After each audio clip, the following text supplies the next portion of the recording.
ప్రియ యేసు క్రీస్తు నామంలో మీ అందరికీ కూడా ప్రత్యేకమైన వందనాలు తెలియజేసుకుంటున్నాను. ఈ 2025 సంవత్సరం ఆఖరాంతం వరకు కూడా దేవుడు తన కృపా కాపుదల నుంచి ఆయన రెక్కల చాటుని మీ అందరి కుటుంబాలు మరుగుపరుచుకొని ఉన్నతమైన ఆశీర్వాదాలతో మిమ్మల్ని నింపాలని దేవుని సన్నిధానంలో మీ కొరకు నేను ప్రార్థన చేస్తున్నాను. అయితే భూమి మీద జీవించే ప్రతి మనిషి కూడా తన దగ్గరున్న డబ్బు, కీర్తి, మహిమ, ఘనతను చూసి తన్ను తాను హెచ్చించుకుంటాడు. ఇవి ఉంటే చాలు, నేను జీవితాంతం చక్కగా బ్రతికేస్తాను అనుకుంటాడు. వీటికంటే అతీతమైనది దేవుని ప్రేమ. దేవుని ప్రేమ, దేవుని తోడు మనిషితో లేకపోతే అతను ఎంత కీర్తి, ఘనత, డబ్బు కలిగి ఉన్నప్పటికీ కూడా అతను జీవించిన జీవితంతో కూడా వ్యర్థమైపోతుంది. అతని జీవితంలో సరైన మార్గంలో నడవాలంటే, తన జీవితాన్ని చక్కబెట్టుకోవాలంటే దేవుని తోడు చాలా అవసరం. దేవుడు ఉన్న చోట దేవుడి చేత నడిపించబడినటువంటి వాడు దినదినము అభివృద్ధి చెందుతాడు, తప్పుడు మార్గానికి పోడు, త్రోవ తప్పి నశించిపోను పోడు. కాబట్టి దేవుడు ఉండాలని, దేవుడు మన జీవితంలో నడవాలని మనందరం కూడా కోరుకోవాలి. అయితే అనాది కాలం నుండి దేవుడు భూమి మీద నివసించే మనుషులందరి కొరకు తన ప్రవక్తల ద్వారా, తన సేవకుల ద్వారా అనేక ప్రవచనాలు స్థిరపరిచి ఉంచాడు. ఒక్కొక్క ప్రవచనాన్ని ఆయన నెరవేర్చుకుంటూ వచ్చాడు.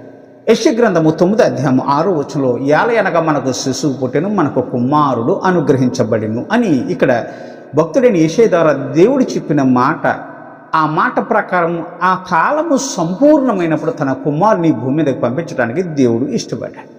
అయితే ఏలయనగా మనకు ఒక శిశువు పుట్టెను, కుమారుడు మనకు అనుగ్రహించబడ్డాడు. ఆయన కుమారుని మనకి అనుగ్రహించడం వల్ల ఆ కుమారుని ద్వారా మనుషులకు కలిగే లాభం ఏమిటి? దేవుడు కుమారుని మనుషులకి ఎందుకు ఇచ్చాడు అని మనం ఒక్కొక్కటిగా గమనించుకుంటూ పోతాం. యెషయా గ్రంథం 7వ అధ్యాయం 14వ వచనంలో, కాబట్టి ప్రభువే తన యొక్క సూచన మీకు చూపును, ఆలకించుడి, కన్యక గర్భవతి కుమారుని కని అతనికి ఇమ్మానుయేలు అని పేరు పెట్టును అన్నాడు. అయితే కన్యక గర్భవతి ఒక కుమారుని కని అతనికి ఇమ్మానుయేలు అని పేరు పెడుతుందట. అంటే ఇమ్మానుయేలు అనే పదానికి అర్థము భాషాంతరమున దేవుడు మనకి తోడై ఉన్నాడని అర్థము. అంటే ఇమ్మానుయేలు అనే ఒక కుమారుడు ఈ భూమి మీద మనుషులందరికీ కూడా తోడై ఉంటాడని తన కుమారుడైన యేసు ప్రభుని ఈ భూమి మీదకి ఒక కుమారుడిగా అనుగ్రహించాడు అని మనం అర్థం చేసుకోవాలి. యెషయా గ్రంథము 40వ అధ్యాయం 11వ వచనంలో, గొర్రెల కాపరి వలె ఆయన తన మందను మేపును, తన బాహువుతో గొర్రె పిల్లలను కూర్చి రొమ్మున ఆనించుకుని మోయిను, పాలిచ్చి వాటిని ఆయన మెల్లగా నడిపించును అన్నాడు. గొర్రెల కాపరి తన గొర్రెల మందను ఎలా నడిపిస్తాడో అలా నడిపిస్తూ ఉంటాడట. నిజానికి గొర్రెల కాపర్ల గురించి మనం తెలుసుకుంటే, గొర్రెల కాపరి గొర్రెల్ని తోలుకుంటూ గొర్రెల కంటే ముందు నడుస్తూ ఉంటాడు. ఈ గొర్రెలన్నీ కూడా ఆ గొర్రెల కాపరి వెనకాల వెళుతూ ఉంటాయి. ఎక్కడ పచ్చగా కనిపిస్తే అక్కడికి వెళ్ళి ఆ గొర్రె తన నోరు పెట్టి ఆ పచ్చికంతా తింటుంది. అది ప్రమాదకరమైన చోటో లేకపోతే ప్రమాదము లేని చోటో దానికి తెలియదు, కానీ తనకి పచ్చడి మేత కనిపించిన ప్రతి చోటకు వెళ్ళేది తలదూరుస్తూనే ఉంటుంది. ఆ ముళ్ళ తప్పుల్లోకి లేకపోతే ఆ పొదల్లోకి అక్కడక్కడికి పోయి అక్కడి దాక్కుని తింటున్నప్పుడు ఈ గొర్రెల్లోంచి తప్పిపోతూ ఉంటుంది. అయితే ఆ గొర్రెల కాపరి ఆ గొర్రె ఎక్కడికి పోయిందని తడుముకుంటూ వచ్చి తన చేతులున్న కర్రతో అదిమితేనే కానీ ఆ ముళ్ళ తప్పుల నుంచి బయటకు వచ్చి తిరిగి గొర్రెల కాపరిని వెంబడించింది. కాపరి గొర్రెలతో ఉన్నంతసేపు ఎటువంటి ప్రమాదం ఉండదు, కానీ కాపరి గొర్రెలతో లేనప్పుడే అవి ప్రమాదాల్లో పడతాయి, దారి తప్పిపోతాయి, ప్రాణాలు కూడా పోగొట్టుకుంటాయి. అయితే కాపరి ఆ గొర్రెలతో నడుస్తున్నప్పుడు వాటిని క్షేమకరంగా నడిపించడమే కాకుండా ఎత్తైన పర్వతాల మీద పచ్చని పచ్చికలో వాటిని పరుండ చేస్తాడు, శాంతికరమైన జలముల యొద్ద నడిపించి వాటిని బహుగా పోషిస్తాడు. చూడండి, గొర్రెల కాపరికి ఉన్న ప్రధానమైన లక్షణం ఇంకొకటి ఏంటంటే, శత్రువు వచ్చి గొర్రెల మీద దాడి చేస్తున్నప్పుడు గొర్రెల కాపరి తన ప్రాణాన్ని సైతం పణంగా పెట్టి తన గొర్రెలను కాపాడటమే గొర్రెల కాపరికి ఉన్నటువంటి ప్రధానమైన లక్షణం.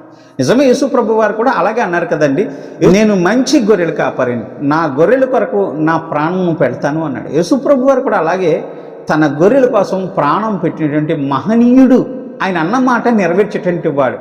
అంటే తన గొర్రెల కోసము, తన మందల కోసము, ఈ మనుషుల కోసం తన ప్రాణం పెట్టడానికి ఈ కుమారుడనే ఇమ్మానుయేలు మన తోడై ఉండటం కోసం ఈ భూమి మీదకి మన కొరకు అనుగ్రహించబడ్డాడు.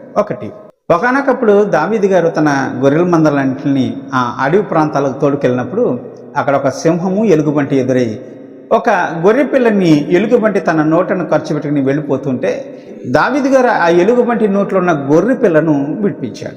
రెండవదిగా ఆ గొర్రెల మంద మీదకి వచ్చిన సింహాన్ని కూడా 2 ముక్కల కింద చీల్చేసి, అంటే గొర్రెల కాపరి తన ప్రాణాన్ని సైతం పణంగా పెట్టి తన గొర్రెలను కాపాడటమే ప్రధానమైన ఉద్దేశం. గొర్రెల కాపరి గొర్రెలతో నడటానికి ప్రధానమైన కారణం ఏంటంటే ఆ గొర్రెలు చెడ్డ మార్గానికి పోయి, తప్పు మార్గానికి పోయి తన ప్రాణాలు పోగొట్టుకోకుండా తన ప్రాణాన్ని రక్షించుకోవడానికి సహాయం చేయడానికి తోడుగా వచ్చిన వాడే నిజమైన గొర్రెల కాపరి. ఏలైనగా మనకు శిశువు పుట్టెను, మనకు కుమారుడు అనుగ్రహించబడు. మన రెండవదిగా గలతీయులకు రాసిన పత్రిక 4:4 అయితే కాలము పరిపూర్ణమైనప్పుడు తన కుమారుని పంపాను, ఆయన స్త్రీ యందు పుట్టి మనము దత్తపుత్రులము కావాలని ధర్మశాస్త్రముకు లోబడిన వారిని విడిపించుటకై ధర్మశాస్త్రమునకు లోబడిన వాడైనట్టు. కొంతమంది దిక్కుముక్కులేని వారిని, అనాథలను, తల్లిదండ్రులు లేని వారిని, దరిద్రులను, తినటానికి తిండి లేక, సరైన వస్త్రాలు లేక, ఉండటానికి సరైన ఆవాసం లేని అనేక మంది పిల్లల్ని, లేకపోతే అవసరమైన మనుషుల్ని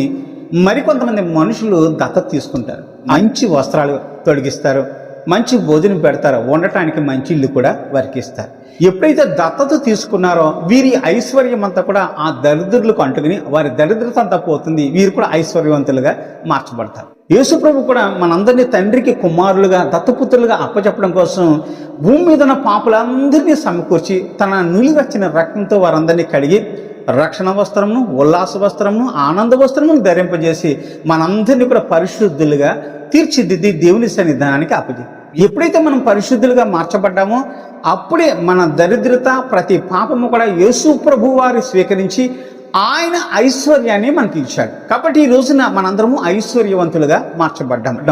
ఆయన ఐశ్వర్యవంతుడై ఉండి కూడా తన దరిద్రత వల్ల మనందరము ధనవంతులు కావాలని ఆయన దరిద్రుడు ఆయనని వ్రాయబడ్డ. అంటే ఆయన ఐశ్వర్యవంతుడే, కానీ మన దగ్గరున్న ప్రతి పాపము, ప్రతి చెడ్డ గుణాన్ని ఆయన స్వీకరించి దరిద్రుడిగా మారి ఆయన దగ్గర ఉన్న ఐశ్వర్యాన్ని మనకిచ్చి మన కొరకు ఆయన దరిద్రుడిగా మారేట. ఆయన దరిద్రుడిగా మారకపోతే, మన పాపాలని ఆయన స్వీకరించకపోతే, మనం పరిశుద్ధులుగా మార్చబడకపోతే తండ్రికి కుమారులుగా మనం అంకితము చేయబడం. యేసు ప్రభు వారు మనందరినీ కూడా ధర్మశాస్త్రమనే ఆ మహిమగల కట్టడల నుంచి విడిపించి మనుషులు చేసే ప్రతి పాపం నుంచి వారు తప్పించుకోలేక ధర్మశాస్త్రం మూలంగా శిక్షించబడుతున్నప్పుడు ఆ ధర్మశాస్త్రం నుంచి విడుదల పొంది వారందరూ స్వేచ్ఛ స్వాతంత్రులు కావాలని ఆయన తన రక్తముతో మనందరినీ కడిగి పాపులుగా ఉన్న మనందరినీ కూడా ఒక చోట చేర్చి పరిశుద్ధులుగాను, నిష్కపటమైన బిడ్డలుగాను మార్చి తండ్రికి దత్తపుత్రులుగా అప్పచెప్పడం కోసం యేసు ప్రభువు వారి ఈ లోకానికి మనందరికీ వరకు కుమారుడుగా అనుగ్రహించబడ్డాడు. ఇది రెండో లాభం. మూడవదిగా యోహాను సువార్త 3:16 దేవుడు లోకమును ఎంతో ప్రేమించెను కాగా తన అద్వితీయ కుమారుని యందు విశ్వాసముంచు ప్రతివాడు నశింపక నిత్య జీవం పొందినట్లు ఆయనను మనకు అనుగ్రహించాడు. భూమి మీద ఉన్న ప్రతి మనిషి కూడా నశించిపోకూడదని దేవుని చిత్తం ప్రకారం వారందరూ బ్రతికి తమ ఆత్మలు రక్షించుకుని తండ్రికి అప్పజెప్పుకోవాలని దేవుని చిత్తమైంది. కాబట్టి ఆ చిత్తం నెరవేర్చబడాలంటే ఆత్మలో రక్షించేటువంటి వాడు ఈ లోకానికి రావాలి. నశించిపోవచ్చున్న దాన్ని వెతికి రక్షించడానికి మాత్రమే నేను ఈ లోకానికి వచ్చానని యేసు ప్రభు వారే సెలవిస్తున్నారు. అంటే నశించిపోయే ఆత్మ ఏదైతే ఉందో దాన్ని బ్రతికించడం కోసం యేసు ప్రభు వారు మనకి కుమారుడుగా అనుగ్రహించబడ్డాడు. ఇప్పుడు ఎవరైతే యేసుక్రీస్తునందు విశ్వాసం ఉంచుతాడో, యేసు ప్రభుని ఎవరైతే నమ్ముతారో ఆ నమ్మినటువంటి వాడికి నిత్య జీవం ఇవ్వబడుతుంది. ఆ నిత్య జీవం పొందిన ప్రతివాడు కూడా పరలోక రాజ్య సంబంధమైన వారసుడే. ఎలాగనగా మనకు శిశువు పుట్టెను, మనకు కుమారుడు అనుగ్రహించు. ఆయన కుమారుడిని మనకి అనుగ్రహించకపోతే మానవ జీవితాలు ఏనాడో నశించిపోయి. దేవుడు లోకాన్ని ఎంతో ప్రేమించాడు, మానవ లోకాన్ని ప్రేమించాడు, మనుషుల లోకాన్ని ప్రేమించాడు. ఆ మనిషి అంటే దేవుడికి ఎంత ఇష్టమో ఆఖరికి తన ప్రాణాన్ని సైతం పణంగా పెట్టునంతగా దేవుడు ప్రేమించాడు. అయితే ప్రియులారా, ఈ రోజున మనం ఆలోచించాలి, కుమారుడు వచ్చిన రాకడకు మనందరము కూడా ఆయనను బట్టి స్తుత్యాగములు చెల్లిస్తూ ఆయన విశ్వాసం నుంచి బిడ్డలుగా ఉండాలి.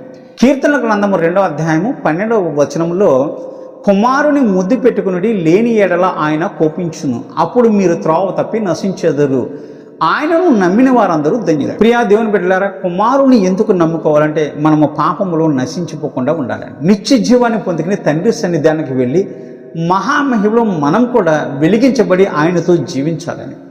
నిజానికి కుమారుడు నమ్ముకోకపోతే పాపములో ఉండి పాపములోనే మనం చనిపోతాం. పాపములో చనిపోయిన ప్రతివాడు కూడా ధవళవలన సింహాసనం దగ్గర తీర్పు తీర్చబడినప్పుడు ఆ న్యాయ సింహాసనం తీర్పుకు లోబడిన మనందరము కూడా నిత్యాగ్ని దండనకు పోవాలి. ఆ మహాగ్నిలో భయంకరమైన వేదనలో యుగయుగాలు రోధిస్తూ ఉంటాం. అక్కడ అగ్ని ఆరదు, పురుగు చావదని బైబిల్ చెప్తుంది. ప్రియులారా, మనం అటువంటి నిత్యాగ్ని దండనకు పోయే కంటే కూడా మన కొరకు అనుగ్రహించిన కుమారుడు ఎవరైతే ఉన్నారో ఆయన యందు విశ్వాసం ఉంచి ప్రతివాడు కూడా యథార్థమైన జీవితం జీవించి పరిశుద్ధులుగా ఉండాలని దేవుని కోరిక మేరకు మనందరూ కుమారుని అందు విశ్వాసం ఉంచుదాం, యేసు ప్రభువుని నమ్ముకుందాం. అయితే దేవుడు తన ప్రవక్తల నోట పలికించిన ఆ మాటలు నెరవేర్చబడటానికి కాలము సంపూర్ణమైనప్పుడు తన ప్రియకుమారుడైన యేసు ప్రభుని కన్యమరియ గర్భానికి ఆయన పంపించాడు. ఇదిగో నేడు దావీదు పట్టణం ముందు రక్షకుడు మీ కొరకు పుట్టి ఉన్నాడు.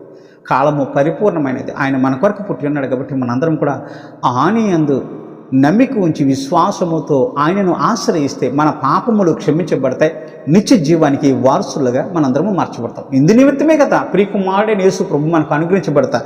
ఏలయనగా మనకు శిశువు పుట్టిన కుమారుడు మనకు అనుగ్రహించబడతాడు. తలలు వంచితే మనందరం కూడా ప్రార్థన చేద్దాం. పరిశుద్ధ ప్రేమ కలిగిన తండ్రి, తలలో ఉంచితే మనందరం కూడా ప్రార్థన చేద్దాం. పరిశుద్ధ ప్రేమ కలిగిన తండ్రి, నీ సన్నిధి సింహాసనం బిడ్డలందరితో ఉంచారు. అలనాడు మీరు చేసిన ప్రతి వాగ్దానం నీ పిల్లల పట్ల నెరవేర్చడం కోసం ఇదిగో నీ ప్రియకుమారుడైన యేసు ప్రభుని భూమి మీదకు పంపించారు. ఆయన యందు ప్రతి వారు కూడా విశ్వాసం ఉంచి నిత్య జీవానికి వారసులున్నట్లుగా ఆశీర్వాదాలు వెనక ఆశీర్వాదాలు దయచేయమని వేడుకుంటున్నాం. నీ కుమారుని మాకు తోడించమని వేడుకుంటున్నాం. బలపరచండి నాయన, బిడ్డలతో మీరు నడవమని యేసయ్య నామమున అడుగుచున్నాం పరమ తండ్రి, ఆమేన్. అందరికీ వందనాలు.